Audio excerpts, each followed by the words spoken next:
Fly ash BRICS का business कैसे शुरू करें, आप इस बिजनेस में कैसे सक्सेस पा सकते हैं, ऐसा क्या नहीं करें जिससे इस बिजनेस में आपको घाटा हो यानी लॉस हो सके। दोस्तों इसके लिए मैंने एक वीडियो बनाया था, जर्नी कैसे शुरू हुआ इस फील्ड में, फ्लाई एश ब्रिक्स की जो मशीन है उसे बनाने का सफर कैसे शुरू हुआ। देखो नितिन भाई, क्या है ना, पहले हम लोग मिट्टी की मशीन में काम कर रहे थे, ठीक है। और वहाँ से मेरे को एक मैन्युफैक्चरर मिले, ठीक है। उन्होंने बोला कि तो लगभग कई सालों से आप इस फील्ड में हैं और अभी आपका बिजनेस कितने स्टेट में मशीन को सप्लाई करता है। देखो स्टेट जहाँ से भी ऑर्डर आ जाता है करते हैं।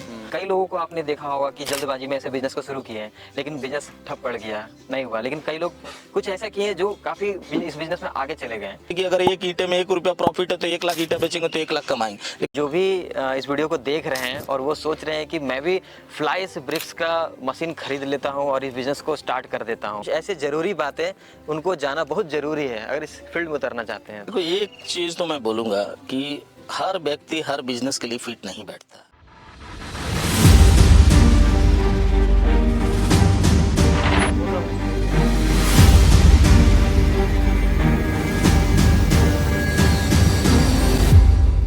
पिछले बार के जैसा ही आज भी हमारे सामने JSMPL के ओनर कुमार जी बैठे हुए हैं। तो कुमार जी, आपका फिर से एक बार स्वागत है हमारे चैनल बिजनेस शुरू करे पर। आज आप फिर से पार्ट 2 में हमारे साथ जुड़े हैं, लोगों को फ्लाई एश ब्रिक्स का जो बिजनेस है उसके लिए अच्छी अच्छी जानकारी देने के लिए। नितिन भाई, आपका भी स्वागत है हमारे वर्कशॉप में और आपके जो भी व्यूअर्स देख रहे हैं उनका बहुत बहुत धन्यवाद, ठीक है। और कोशिश करेंगे कि आज भी कुछ इन्फॉर्मेशन उन लोगों तक पहुंचे जो इस बिज़नेस को करना चाह रहे हैं। तो पिछले वीडियो में तो आपने बहुत ही अच्छा जानकारी दिए थे लोगों को, तो आज मैं आपसे ये जानना चाहता हूँ कि जो भी लोग इस बिज़नेस को करना चाहते हैं, फ्लाई एश ब्रिक्स का बिज़नेस, तो इस बिज़नेस का फ्यूचर क्या है आप बताइए। अगर कोई स्टार्ट कर लेता है तो ऐसा नहीं कि 2 साल 5 साल चलाया 10 साल चलाया उसके बाद अब ये बिज़नेस का चलन ही नहीं है, तो आप मुझे बताइए इस बिज़नेस का फ्यूचर क्या रहने वाला है। देखो बिजनेस तो सारे लोग करेंगे, ठीक है, लेकिन मार्केट में एक समय आएगा जब 70% लोग फिल्टर हो जाएंगे, ठीक है, और जो 30% बचेंगे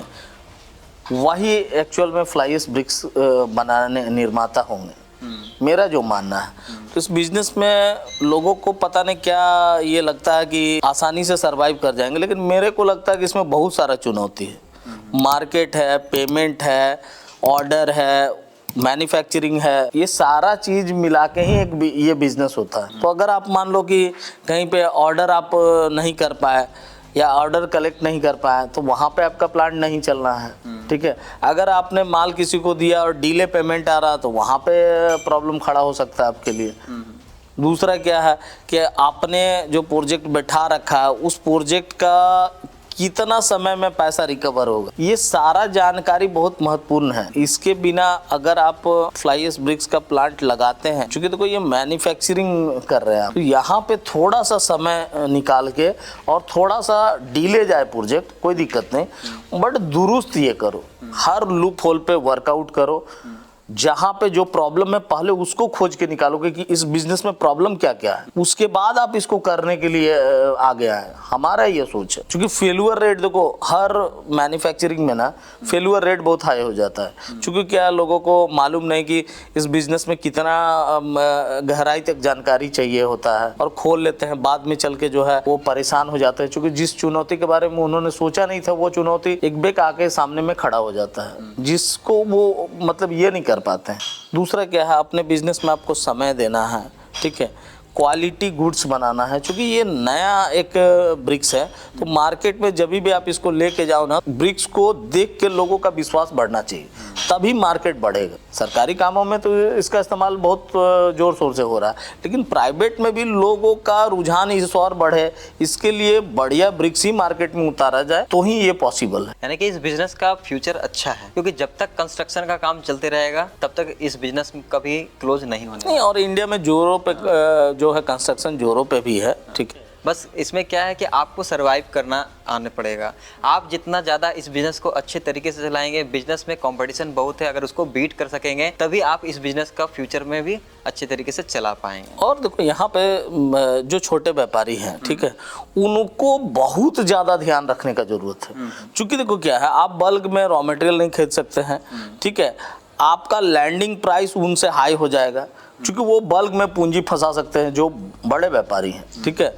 तो मान लो एक सीमेंट ही आप खरीद रहे, तो सीमेंट कोई अगर मान लो कि पूरा 1200 बैग या 1800 बैग खरीद रहा है और आप कहीं 100 200 300 बैग खरीद रहे हैं, तो वहाँ रेट में फ़र्क आता है। तो लैंडिंग प्राइस जो पड़ता है ना, वो रेट जो आप रॉ मटेरियल खरीद रहे हैं उसके ऊपर पड़ रहा है। अच्छा, फ्लाई जो ईंट है उसे बनाने में रॉ मटेरियल क्या क्या इस्तेमाल होता है? देखो, फ्लाई एश सैंड और ओपीसी सीमेंट, ठीक है, या तो फ्लाई एश स्टोन डस्ट और ओपीसी सीमेंट, ठीक है। और ओपीसी सीमेंट में भी लोगों को क्या है ना 53 ग्रेड ही इस्तेमाल करना चाहिए, वो सबसे बढ़िया आता है 53 ब्रिक्स के लिए। हाँ। अच्छा, आप छोटे व्यापारी, अभी जैसे आप मुझे बताया, तो आप ये बताइए कि जो छोटे व्यापारी जो बहुत कम पैसे में इस बिज़नेस को स्टार्ट करना चाहते हैं, एक मीडियम मैं बात कर लूँ और एक होता है हायर लेवल पे उस बिज़नेस को बहुत बड़े लेवल पे स्टार्ट करना चाहता है ना, 20 लाख 30 लाख रुपए लगाना चाहता है, तो आप एक एवरेज इन्वेस्टमेंट बताइए तीनों के लिए कि जो एक मिनिमम कितने पैसा लगाकर इस बिज़नेस को स्टार्ट कर सकता है। मशीनरी हो गया, पूरा प्लांट का सेटअप हो गया, रॉ मटेरियल हो गया, मैन पावर हो गया, इस सब में एक छोटे व्यापारी के लिए कितना खर्चा हो जाएगा, एक मीडियम के लिए बता दीजिए, और एक जो बड़े लेवल पर करना चाहता है हायर मशीन लेकर, थोड़ा सा बड़े मशीन को लेकर, है ना, मतलब कि ज़्यादा कैपेसिटी वाला मशीन को लेकर, तो कितना उसके लिए कितना खर्चा आ जाएगा? देखो, जो छोटे व्यापारी है, ठीक है, मेरे हिसाब से मिनिमम 12 लाख से 15 लाख पूंजी होना चाहिए। 15 लाख ना हो तो 12 लाख तो होना ही चाहिए। दूसरा, जो मीडियम में करना चाहते हैं, मीडियम में इन द सेंस हो गया कि मान लो 10,000 प्रोडक्शन अगर डेली करना चाह रहे हैं, उनको मिनिमम 35 लाख रुपया रखना चाहिए पूरा ओवरऑल प्रोजेक्ट, ठीक है। और उससे जो बड़े व्यापारी है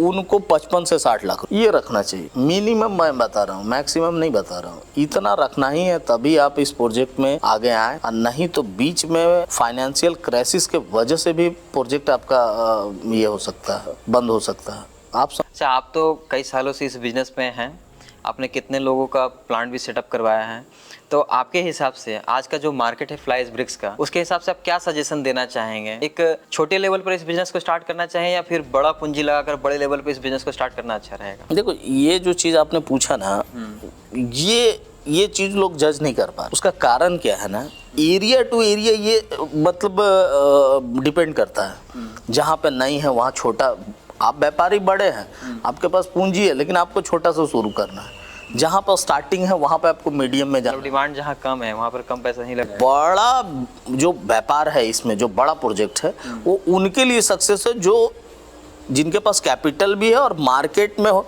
जो माल को बेच सकते हैं, उनके लिए ये चीज़ को समझना होगा बड़ी बारीकी से। दूसरा क्या है, छोटा व्यापारी एक गलती करेगा बैक टू पेवेलियन होगा, ये मैं स्पष्ट बता रहा हूँ। क्योंकि देखो, बड़े मैन्युफैक्चरर का काम करने का तरीका अलग होता है, ठीक है। आज हम जो चीज़ लोगों को बता रहे हैं, ठीक है, हम चाहते हैं कि ये व्यापार लोग करे और सक्सेस करे, फेल्यूर रेट इसमें कम से कम हो। तो पैसा लगा के अगर आप सक्सेस नहीं कर रहे तो प्रोजेक्ट हमको नहीं लगता कि कोई काम का है, बल्कि आपके पास जो था वो भी आपका बर्बाद हो गया। इसीलिए यहाँ पे गलती मत करो। हम आए दिन हर स्टेट, यूपी हो, बिहार हो, बंगाल हो, उड़ीसा हो, चाहे चेन्नई हो, मुंबई हो, कहीं का भी जो भी क्लाइंट फ़ोन करते हैं उनको मैं गाइड करता हूँ। मेरे को कोई इंटरेस्ट नहीं होता है कि उनको बार बार कॉल करो। मैं एक ही बात बोलता हूँ कि भाई जब भी आपको ज़रूरत हो, हमारा कोई भी चीज़ पूछना होगा देन आप कॉल कर लेना। और बिहार में भी मार्केट बहुत बढ़िया हुआ है, क्योंकि राज्य सरकार ने जो स्टेप उठाया है, ठीक है, कि भाई फ्लाई एश ब्रिक्स ही लगना है, ठीक है, ये बड़ा स्टेप है बिहार के जैसे स्टेट के लिए। और हमको लगता है कि ये हर स्टेट में सरकार को करना चाहिए कि भाई फ्लाई एश ब्रिक्स मैंडेटरी माने मैंडेटरी, वहाँ पे रेड ब्रिक्स नहीं लगेगा। तो मान लो, देखो, हर लोगों तक तो हम पहुँच नहीं पा रहे नितिन भाई, आपके वीडियो के माध्यम से या और भी जो वीडियो के माध्यम से, वहाँ जो लोग भी देख रहे हैं वो फ़ोन करते हैं, तो उनको मैं बता देता हूँ, ठीक है। आपको इतना डीप बात बताने वाला कोई मिलेगा नहीं, तो हम अपने चैनल के थ्रू कुमार सर का जो इतना अच्छा इन्फॉर्मेशन आप सभी लोगों तक पहुंचा रहे हैं। तो दोस्तों, अगर वीडियो पसंद आ रहा है तो वीडियो को लाइक करिए, चैनल को सब्सक्राइब कर लीजिए इस तरह से नए और भी इन्फॉर्मेशन को जानने के लिए। दोस्तों, वीडियो में भी आगे और भी है, आप वीडियो को पूरा अंत तक जरूर देखिए अगर आप इस बिज़नेस में एंटर करना चाहते हैं तो। सर, आप मुझे ये बताइए, फ्लाई एश ईंट जो होता है, एक फ्लाई ईंट को बनाने में कितना कॉस्ट जाता है?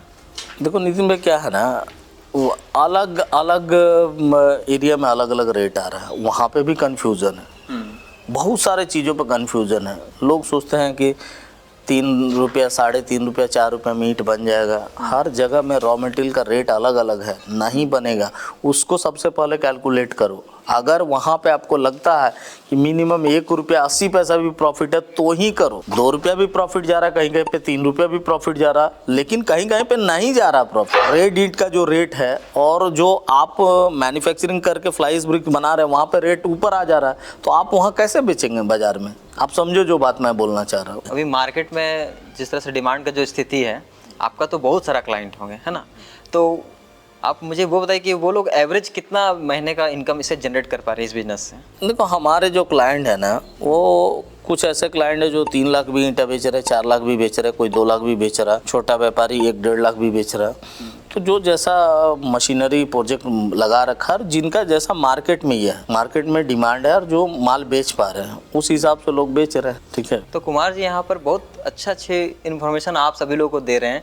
अगर आप इंडिया में कहीं से भी इस वीडियो को देख रहे हैं, बिजनेस के बारे में पूरा डिटेल में और अच्छे तरीके से जानना चाहते हैं, आप JSMPL से जुड़ सकते हैं। कुमार जी से आप कांटेक्ट कर सकते हैं। आपको स्क्रीन पर नंबर भी शो हो रहा होगा, आप इन्हें बेझिझक कॉल कीजिए। सर, पर्सनली मैं आपको बता रहा हूँ, सर एक बहुत अच्छे इंसान है। अपना जीवन में जितना भी अनुभव ये कमाए हैं, है ना, वो आज लोगों तक वीडियो के माध्यम से पहुँचा रहे हैं। ठीक है, वीडियो में थोड़ा आगे बढ़ते हैं। अब जो है, इस बिजनेस को लीगली चलाने के लिए क्या लीगल लाइसेंस लेना जरूरी है? आप ये बता दीजिए दरअसल। देखो, एक उद्योग आधार ट्रेड लाइसेंस तो चाहिए। दूसरा क्या है, GST का नंबर होना चाहिए, क्योंकि आप किसी को बेचेंगे तो बिल बनाएंगे। ठीक है। तीसरा है कि एयर पोल्यूशन या जो भी पोल्यूशन है उसको आप अप्लाई कर दो, क्योंकि अभी के समय में अब ये ज़रूरत पड़ने लगा है। ठीक है, तो ये कर सकते हैं। दूसरा, अगर आपका 10 या 10 से ऊपर का अगर मैन पावर का ये है, जो मशीनरी हम लोग दे रहे हैं, बड़े मशीनरी में होता है, छोटे में नहीं होता, वहाँ लेबर लाइसेंस का भी ज़रूरत है। अच्छा, जैसे कि PMEGP हो गया, मुद्रा लोन हो गया, या MSME स्कीम हो गया, इस तरह से गवर्नमेंट के बहुत सारे स्कीम है, तो उसके थ्रू क्या गवर्नमेंट किसी तरह का सब्सिडी प्रोवाइड करती है इस बिजनेस के लिए? सब्सिडी गवर्नमेंट दे रही है और बहुत पहले से दे रही है। ठीक है, तो PMGP में भी मिल रहा और भी जो स्कीम है उसमें मिल रहा, और लोगों को चाहिए कि उसका फ़ायदा उठाए। आप एक फ्लाई एश जो मशीन है, फ्लाई एश ब्रिक्स का मशीन है, उसका आप एक मैन्युफैक्चरर हैं।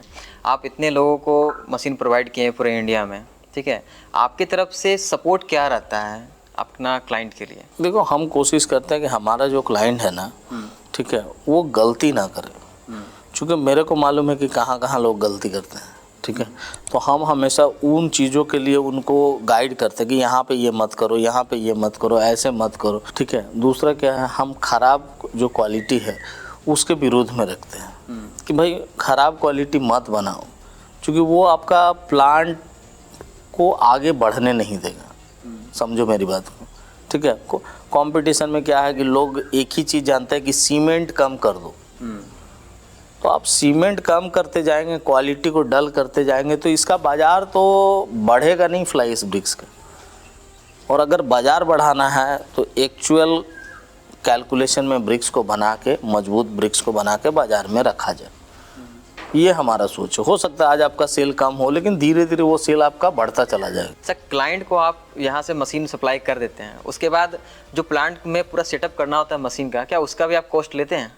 नहीं, वो देखो फ्री ऑफ कॉस्ट है हमारा, उसका कोई चार्जेस नहीं होता है। दूसरा क्या है, हमारे टेक्निकल जो भी लड़के हैं वो वहाँ जाते हैं, उसको सेटअप करते हैं, प्रोडक्शन को ऑन करते हैं, क्लाइंट को बता देते हैं कि ये कैलकुलेशन में आप बनाना। ठीक है, ये सारा चीज़ हमारा फ्री ऑफ कॉस्ट चलता है। दूसरा क्या है, छोटे मशीन में जैसे सेमी मैनुअल मॉडल हो गया, वहाँ तक हम लोग छोटे मशीन में ट्रांसपोर्टेशन पूरे पैन इंडिया पे फ्री कर रखे हैं। अच्छा। ताकि छोटे जो व्यापारी हैं, जो अपने पास समय होता है उसमें जो छोटी मशीन बनाते हैं, उसमें उन लोगों को फ़ायदा हो सके। अगर टेक्निकल कुछ ऐसा प्रॉब्लम आ जाता है मशीन में, तो क्या ओवर द फोन भी कुछ सपोर्ट करते हैं आप? देखो, ओवर द फोन तो हम लोग दिन भर लगे रहते हैं। ठीक है, क्योंकि 10 साल पुराना मशीन में भी लगे रहते हैं और अभी करंट है उसमें भी लगे रहते हैं। ये सालों से चलता आ रहा है, और मैक्सिमम जो ब्रेकडाउन होता है ना, वो फ़ोन पे ठीक हो जाता है। मेजर ब्रेकडाउन में हम लोगों का ज़रूरत होता है, क्योंकि वो ब्रेकडाउन ही नहीं होता है।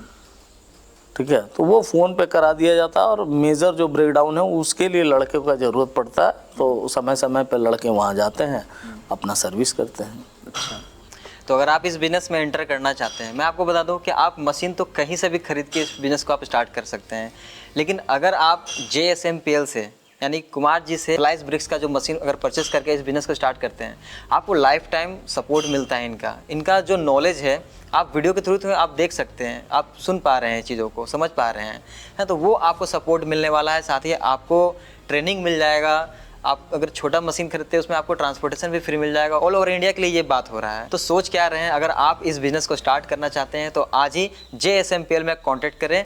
आपको स्क्रीन पर नंबर भी शो हो रहा होगा और कुमार जी से आप सारा नॉलेज भी ले सकते हैं, मशीन भी परचेस कर सकते हैं और अपना बिज़नेस स्टार्ट कर सकते हैं। बाकी हमारे तरफ से आपको बहुत शुभकामनाएँ रहेगा कि आप जो आज के समय में नौकरी का जो दौर चल रहा है, नौकरी का जो भीड़ है, उससे हटकर आप अलग सोच रहे हैं, एक बिज़नेस की ओर अपना कदम बढ़ा रहे हैं, तो उसके लिए हमारे तरफ से बहुत शुभकामनाएं रहेगा। आप इस बिज़नेस को शुरू करें, आत्मनिर्भर बने। और दोस्तों इस तरह से नए नए बिज़नेस को आइडिया पाने के लिए हमारे चैनल बिजनेस शुरू करो को जरूर सब्सक्राइब करें। मिलते हैं किसी नेक्स्ट वीडियो में एक नए बिजनेस आइडिया के साथ। तब तक के लिए धन्यवाद। जय हिंद।